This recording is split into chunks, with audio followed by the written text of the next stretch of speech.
It's always weird when I like close my eyes and there's like a million like of the middle schoolers in here, and then when you open your eyes, they're all gone. They're like little ninjas. Escape. All right. So I like preaching two services because I like learn stuff. And I learned a lot first service. Hopefully it pays off for your sake. Man, it's just, I'm not kidding. If you brought in something heavy today, if you're like, actually I kind of have a theory. If you're in church, usually you at least kind of know there's something wrong with you, right? If your life's perfect, why are you here? I don't know, might be anywhere. But if you brought something heavy in today, I really do feel like God brought you here today for a reason. So before I like start on a heavy sermon, I like to start with self-deprecating humor. It always just eases it a little bit. That way you don't hate me as much. So when I was in college, I took this class called ornithology class. It's the study of birds. And my wife has not stopped making fun of me for that for 17 years. The main part of the class that she makes fun of me for is that my professor made a CD of 50 different bird songs. I don't mean songs about birds. I mean the birds, singing. Because we had a test where he was going to play the songs of these birds, and we were going to have to know the song, or we were going to have to know the bird based off of the song, which is impressive. You're not giving me credit for it, but you wouldn't know a robin from a sparrow if it landed on your face.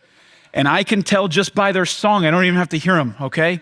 So I would drive around in my little Dodge Neon, listening to the cedar waxwing and the European starling and the brown-headed cowbird, and I know their songs now. And my kids think it's impressive, so that's what I get for that. And I do vividly remember sitting in class with a blank sheet of paper and my professor on a janky boombox player hitting play and us having to write down the names of the birds and having the thought cross through my mind, I'm paying for this. Real money. And I still am paying for that. Now, like I said, my wife continues to enjoy making fun of me for that. Ornithology class is one of the ones I remember because there was a lot of cool things that I learned in there. Now, I didn't say useful, I said cool. So for example, did you know that a vulture has stomach acid that's powerful enough to digest bone quickly? It's actually kind of cool, right? Did you know that a hummingbird has a metabolism that's so fast that they have a rotation of different areas they go for flowers? If one of the areas doesn't have flowers, or somebody who's irresponsible didn't fill up their hummingbird feeder, that they could actually starve to death before they make it to their next stop. That's how fast their metabolism is. So fill up your hummingbird feeder, you lazy person. Kill them. Did you know that the fastest bird in the world is the Peregrine Falcon, and it can fly up to 240 miles an hour? That's crazy fast. And a lot of them live in cities and they hunt pigeons. So if you're ever in a city and you look up and you see a plume of pigeon feathers, a Peregrine Falcon just torched one of them and you didn't even see it. It was so fast. Really cool. Like I said, not useful to my life facts, but I know them now. Now, the one I want to talk to you about today though is that many birds see different than we do. Now, you already know they see better, but I mean different. Many birds can see UV light. Did you know that? They can see it. Now, it's outside of the spectrum of visible light for humans, but for birds, they have different kind of cells, and they can actually see UV light. So we can't even imagine what that would be like to see a whole nother spectrum of light, but many of them can. So before scientists knew this, and they would study the mating patterns of certain birds, they couldn't figure out why some birds would pick this bird for a mate over this bird, because all birds look the same, right? So they couldn't figure out what is it about these birds that they had no discernible pattern as to why they were picking, until they found out that they saw UV light. And then when they put those different birds under a UV light using a camera that could kind of pick it up, they realized, they actually, there was some patterns to the way they picked mates. You could actually tell based off of what they couldn't see. So the birds could see something that the scientists couldn't see, and they were making decisions based off of that. They had another layer of sight to them, and they were making decisions based off of something that not everybody could see. Now, wouldn't that be cool if you're single, if you could just take a UV light with you and flash it on a first date's face and be nope, you're not it, and just walk out? That would be cool, but you don't have that. But I do think like the concept of being able to see what others can't see is an important concept. To view the world in a different way. And I believe that's actually the way Christians are supposed to live. Do you realize that? That Christians are supposed to see things different. We're supposed to see different. We're supposed to have a different way of looking at things. We're supposed to make decisions based off of things that maybe other people can't see. So you're actually supposed to, as a Christian, you're supposed to live your life in such a way that somebody who doesn't see what you see looks at it and goes, why are you doing that?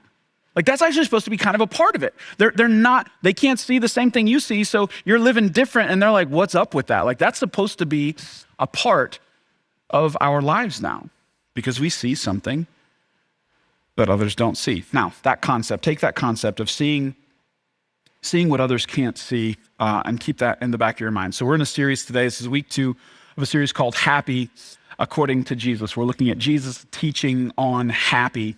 And Jesus actually gives us a list. It's almost like a bullet point list of his teaching on happy. The one we're going to look at today is absolutely wild what he says.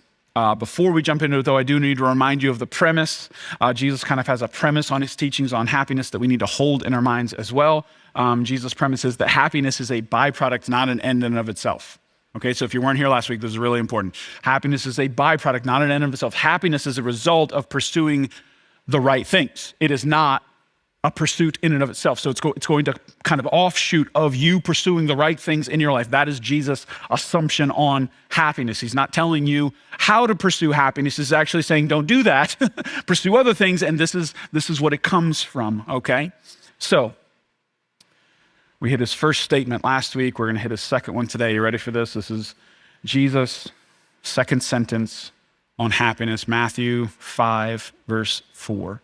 Blessed are those who mourn, for they will be comforted. Blessed are those who mourn. So I told you last week that you could translate blessed as happy, right? Remember that? So the Greek word for blessed could also be translated happy. And I think it's pretty safe to say that you could translate the word mourn as also sad, right? So let me rephrase this so you hear what Jesus is saying. He just said, happy or the sad, right? You imagine sitting there, side of a mountain, Jesus is up there teaching, and he goes, happy or the sad? You'd be like, oh, teacher, what? Did you just say up is down? Did you just say a square is a circle? Did you say the water's not wet? Because happy are the sad, that's actually the opposite of what the happy are, and the opposite of it, like you're speaking in riddles, man. And he kind of was, right?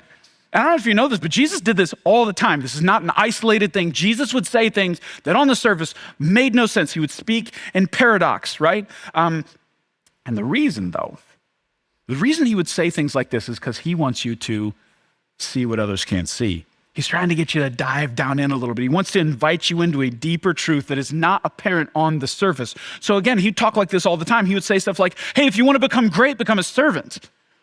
And again, everybody's in the crowd going, what? No, that's not the way you do it. But he literally said, like, hey, up is down.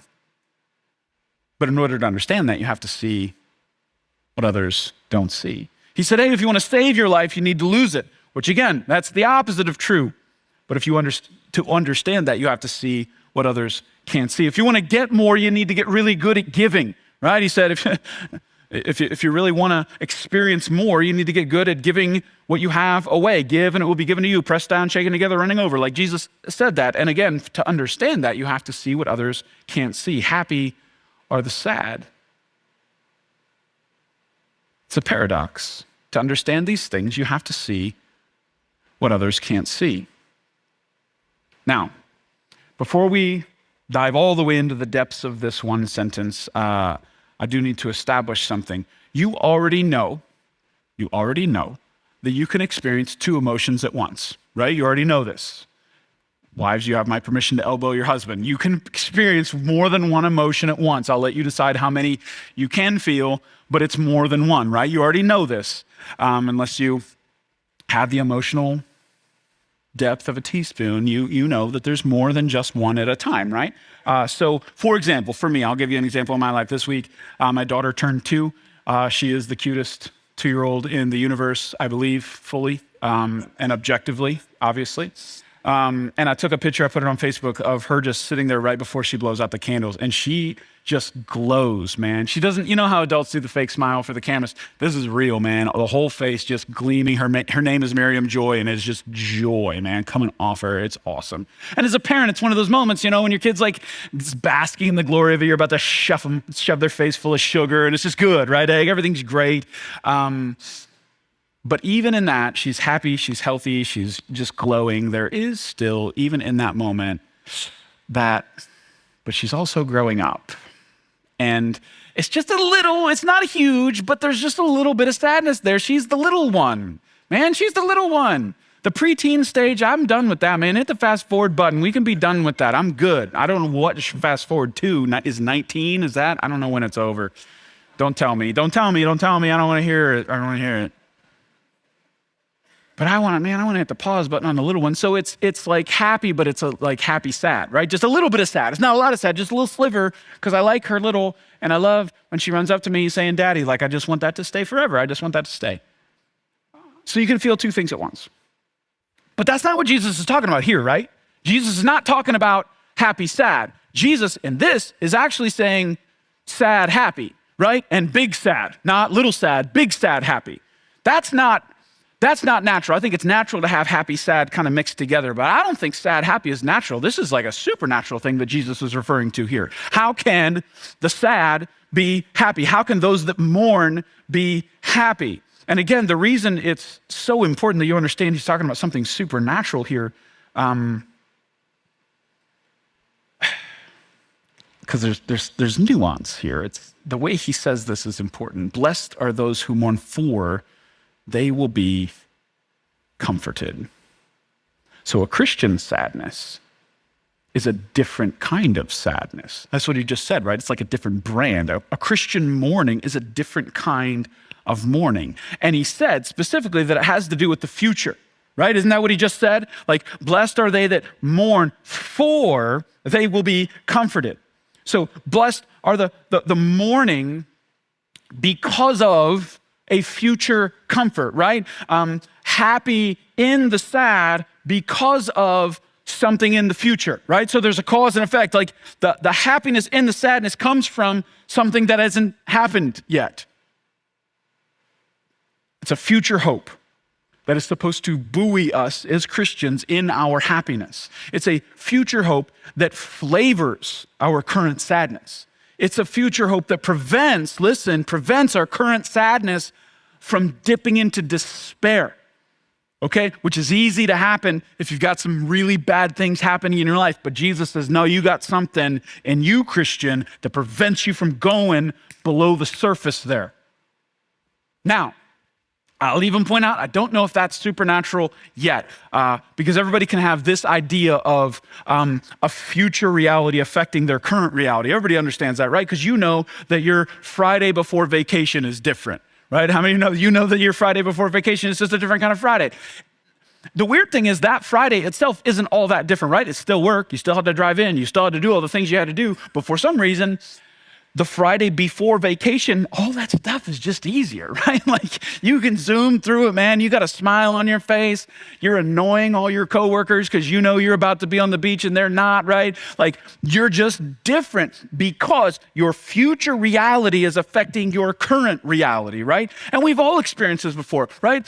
When you were a senior in high school, senior year just hit different than all the other years. Not because it was less work. Honestly, being a senior in some ways is a lot harder. But because your future reality affected your current reality, you knew what was coming next, it made it feel different, even though in reality it was the same. So we already understand this principle, right? That a future reality can affect a current reality. That what you're going to experience can affect what you are experiencing. That's what Jesus is saying here. But he's not just, again, that's not supernatural yet. It's really, I think it's what he's applying it to that makes it supernatural. He says, blessed are they that mourn.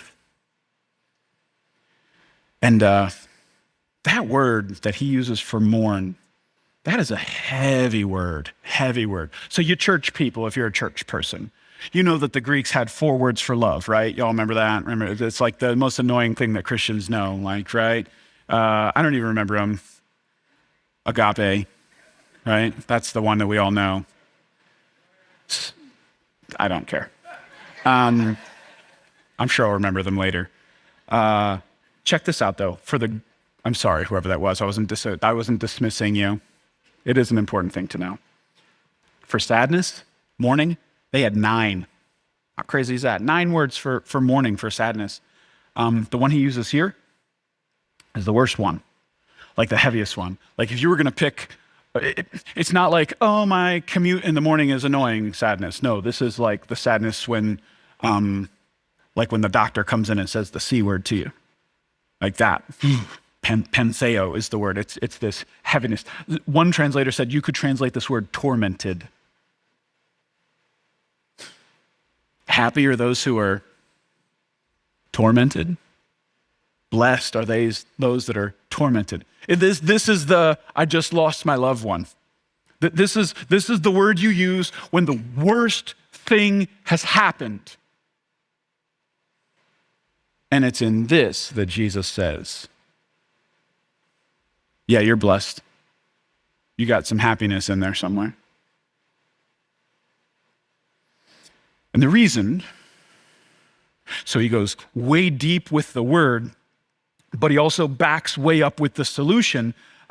So 1 Thessalonians 4:13, the Apostle Paul wrote this in his letter to the church in Thessalonica. He says, and now, dear brothers and sisters, we want you to know what will happen to believers who have died, so you will, not grieve like people who have no hope.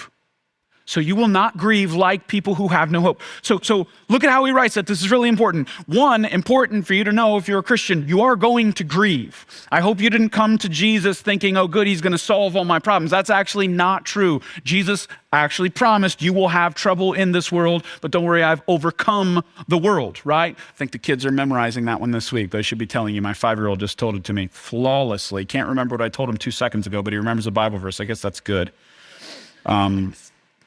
You will have trouble. You will have trouble. You will experience pain. You will experience sorrow in this life. We are not exempt from that. But he said, your grief is different. Your grief is different. He said, hey, I'm going to tell you some stuff because I don't want you to grieve like people who have no hope. He's like, no. Somebody who doesn't have hope grieves different than someone who does. You're supposed to be this one. You're supposed to be a person who has a hope down in here that cannot be touched by whatever's happening to you. That's who you're supposed to be, Christian. Your grief is different. So, I told the story in first service about Harry Potter. I kid you not. So listen, as a pastor, I don't know if you know this. This is like the hardest and most important part of my job. Just imagine, bear with me for a minute. Can you imagine you doing the hardest part of your job for an audience? Like, that's pretty crazy, right? Like, hey, you all know if I didn't study very well this week, right? You're going to be able to pick these things out. I've got a lot of pressure. It's not just the bright lights. It's a lot. So every once in a while I have somebody come up and be like, hey, you said this, but it's actually this. And I'm like, okay, yes, I'm sorry. And I have to smile. Email me later. I have never, in my 11 years, been corrected more than I was first service talking about Harry Potter. I kid you not. So I was in a conversation with 2 people arguing about it. Somebody walks by and hands me a note, which I thought was going to be like, hey, some prayer request. I open it up and it was a bullet point list of things that I said wrong about Harry Potter. I'm like, I quit. So at the risk of the wrath of the Harry Potter fans in the room, I am still going to try and tell the story. I should have kept the note. I'll ask, which Harry Potter is Umbridge in? The lady in the pink? Somebody tell me. Order of the Phoenix. Yes, Order of the Phoenix. I don't mean yes, where she's the main villain. Order of the Phoenix. That's the first thing I messed up. I think I said Prisoner of Azkaban. They were offended. Yeah, see, there you go. So remember Umbridge.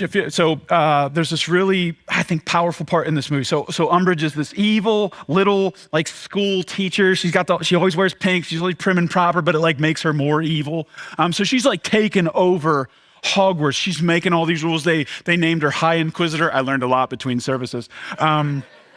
So she's like taking over, making all these rules. And it's really, you get this foreboding sense that like things are just going horrible and it's not going to stop. And there's this scene where she's fired one of the professors and she's kicking her off the ground. Professor Trolley, somebody told me. Oh gosh, I said it wrong. I'm going back over here. How many Harry Potter fans are over here? What's her name? I still don't care. Okay. They're kicking her. I like the movie. Okay, I already referenced Harry Potter secretly earlier in the sermon. Maybe some of you noticed. So I do like the movies. I'm just still going to make fun of you for knowing all these details. So she's fired her and she's trying to kick her off the grounds, okay? And it's this really powerful scene. So she's crying. McGonagall's over there like trying to like comfort her. It's really moving. Like it's this, and again, you get this sense that like evil is winning. I hate that. Like it really, for me, it kind of, man, when movies touch on things that I feel are happening spiritually, sometimes it really moves me. So she's, Umbridge is standing in the middle of this courtyard. She's decreed this evil thing, and then the doors open behind her.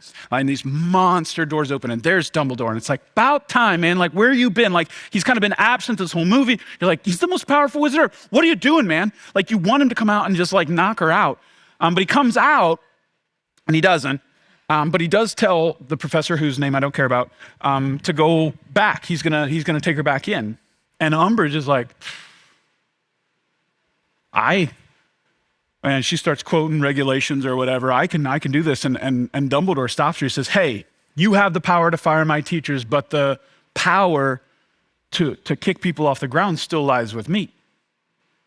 And then little Umbridge, standing there all their perfect posture. She kind of raises her eyebrows and she says 2 words, you remember? For now. And she turned around and walks away.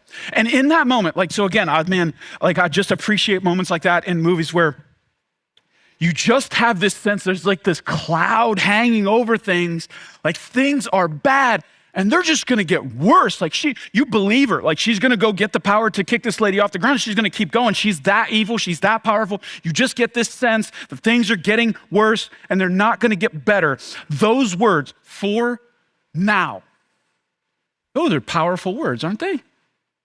In the mouth of a villain, they're terrifying.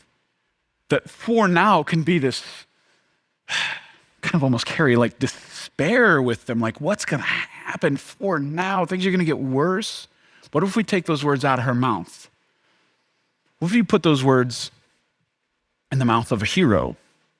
What if Jesus, when he's saying this verse, is saying to the person who's mourning, in essence, for now? Now, it sounds different, doesn't it? When you say those 2 words in that context, hey, I'm hurting and I'm broken. If somebody comes up and whispers to you, hey, for now. Like, it's different, right? It feels different. It doesn't carry the same foreboding. That actually kind of says the opposite. Someone with power like Jesus telling you that in your worst moments, in the most dark places of your life, if he could come down and whisper to you and say, hey, for now, that's different, right? So as you're praying to God and you're saying, God, I'm hurting. What if he's whispering back, for now? God, I'm broken right now, for now. God, my loved one's dead, for now. It's different, isn't it? Those 2 words, they hit a little different in the mouth of someone good. So no matter what your sorrow, no matter your grief, no matter your torment, no matter what dark thing you're going through, the words for now give us access to a hope that other people don't have. But you have to see it. Little bird, you have to see what other people can't see. You have to, in your pain, through your blurry eyes filled with tears, you have to see something that other people don't see. The Apostle Paul wrote about it in 2 Corinthians chapter 4. He said this, verses 17 and 18. For momentary light affliction is producing for us an eternal weight of glory far beyond comparison. Just that right there is good enough all by itself. He just said, your momentary light affliction, put the thing you're going through on one side of the scale. And then he says, on the other side, put the weight of glory that's coming. And he's like, there's no comparison. The thing you're going through feels heavy, but it's not compared to what God is going to do in eternity future. So he's actually saying right now, you can look at the scales and say, what I'm going through, my legs are shaking beneath the weight of this pain and this sorrow and this, just my life sucks right now and it feels heavy. Paul's like, yeah, okay. But what about eternity? Let's throw that on the other side. He said it's not even a comparison between the two. And then he says this, while we look not at the things which are seen, but the things which are not seen. For the things which are seen are temporal, but the things which are not seen are eternal. And that's what gives them weight. So Paul just said, open your eyes, little bird. See what other people can't see.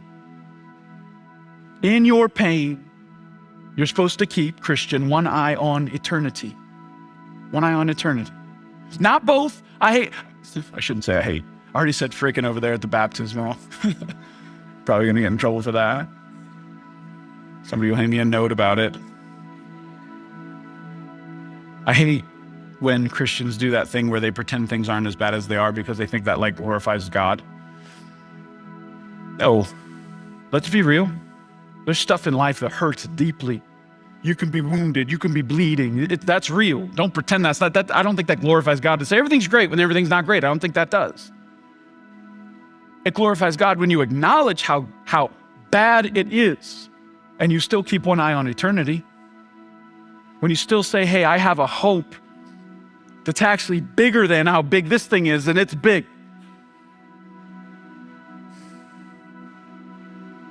That as a Christian, we believe that Jesus came and died for our sins, and that gives us a relationship with God and a future home in heaven, and that future is so much bigger than what we're going through, that's supposed to do something. That's supposed to do something.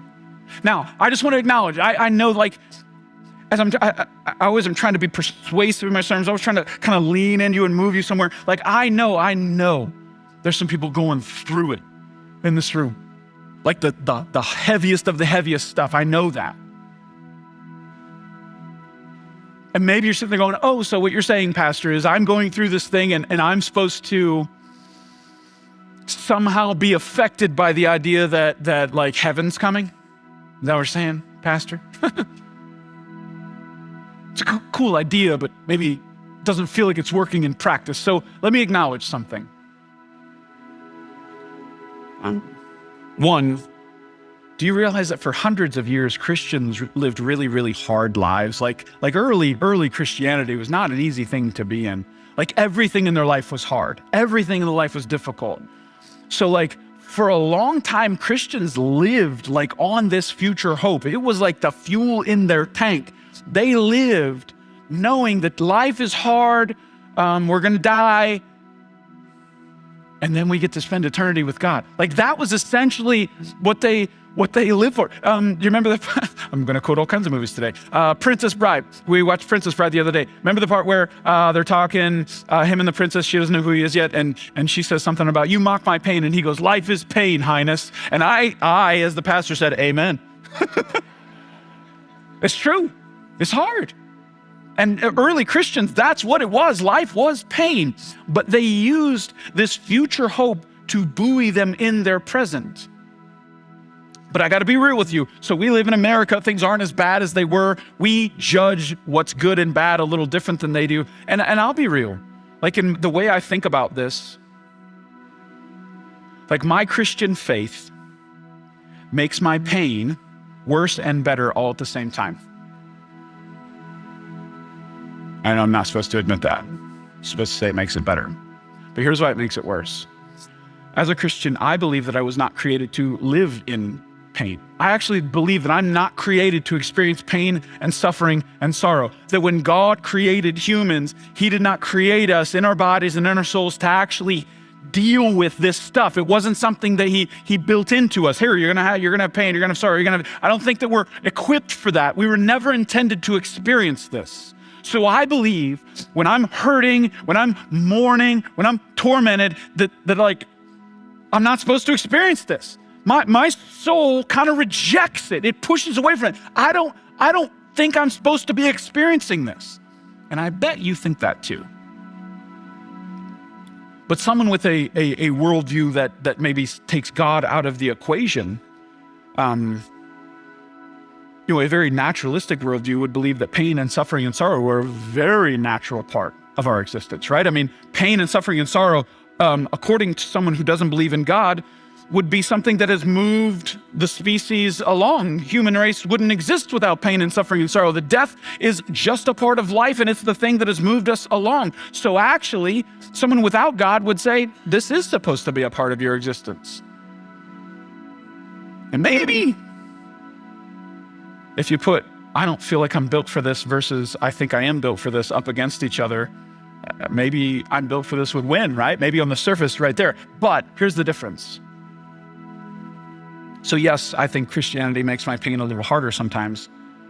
But while I am believing that I am not created to experience pain and sorrow and suffering, I am at the same time believing that someday pain and sorrow and suffering will end. And that is the thing that does something right here.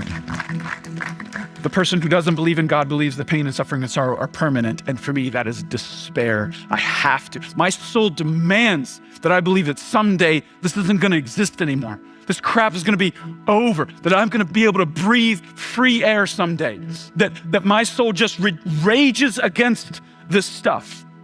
I believe that's built in. I believe that how crazy is that your soul somehow remembers a time where there wasn't pain and sorrow and suffering. That's why? What is your soul even remembering? Like, I believe that it's because God created you that way. God created you to live in a world without that stuff, so when you experience that stuff, you feel like it's wrong. What other explanation is there?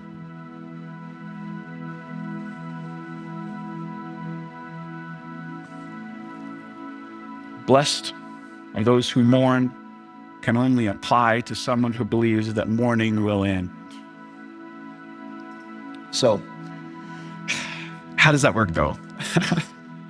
Jesus said mourning. He said pentheo, the worst of the worst, the darkest moments of your life. Does it work there though? Like this week, I was standing in the ICU next to a bed of a person who was, it was a machine breathing for them. Next to a person broken next to the bed.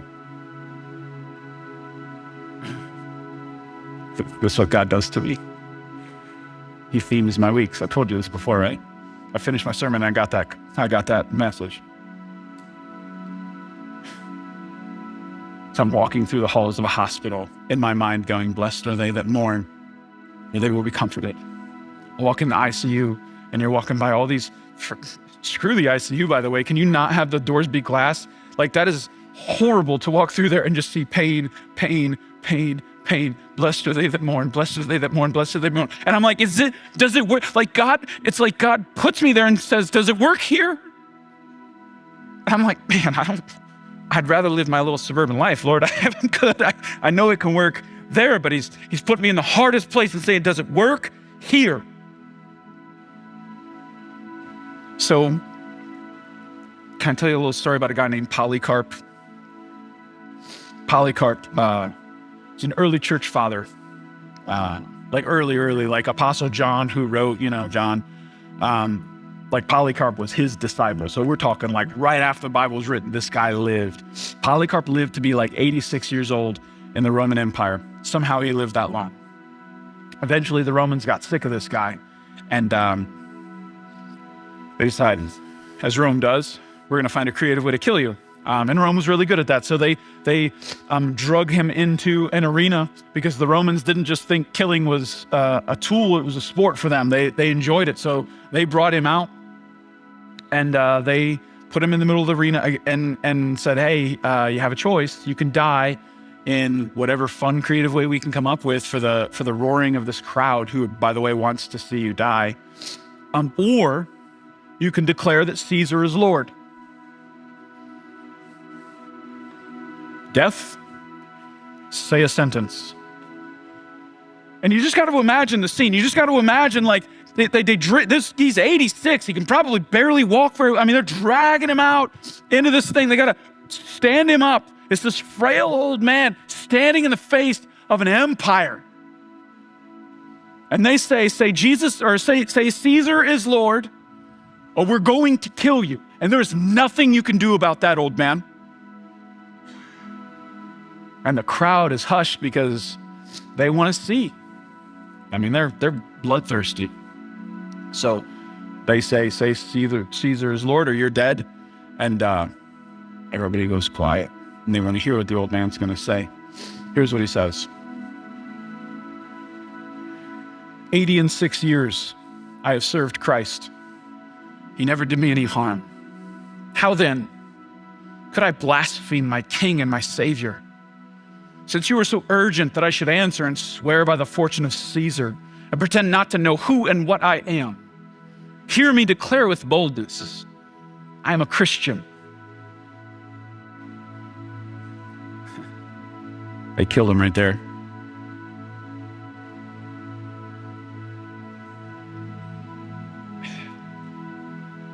That's dumb. If you can't see what others can't see, that's stupid. Say Caesar is Lord and get on out of there. Unless you could see something else. They burned him alive. Church history says that they didn't even have to tie him in place. He told them that he wasn't going to move and they believed him. Stubborn old man. And he died praying. Now on the surface, that's a horrible story, right? Rome's awful. Rome was a brutal dictatorship, a brutal regime. They would come in, they would torture the people they took over, and they would just oppress them. You've got a story about an old man being dragged into an arena and brutally killed by that regime to the cheering of a crowd. That is a horrible story. But if we put on a different set of eyes, we can see it just a little different. Yes, we just talked about an old man being murdered by an empire to the cheering of a gross, disgusting crowd. But what we also saw was a spiritual giant standing in the midst of an arena, declaring that he would remain loyal to death to his Savior who died for him. That's a little different. I gotta blink my eyes a couple of times to see that one. And then the crowd screams, "You're dead, Polycarp." You know what he whispers back? For now. For now. And that prayer that started in the midst of the smoke coming up to him, that prayer, whatever he was praying. And I don't know how he died, whether it was the heat or the smoke inhalation. Either way, it's awful. He takes his last breath, his last smoke-filled breath on this earth. And then it's immediately followed, that next moment, by his first free breath that his soul has ever taken. And he experiences in that next moment, Jesus walks up to him. Hey, what were you saying? Let's continue the conversation. And then he puts his arm around him, well done, well done, well done. And that cheering for him, for his death, is still ringing in his ears until he gets a little further in, and heaven erupts in praise of this man who just stood up for his Savior. You have to see with two sets of eyes. Yes, it's awful, but if you see the other side of it, it's not. Standing in the flame, blessed are they that mourn, for they will be comforted. It works. It works there. If you know what's coming, the future reality affects the current one. He could have just said, Caesar is Lord, I'm out. But it worked. He knew what was coming, and it was worth what he had to endure.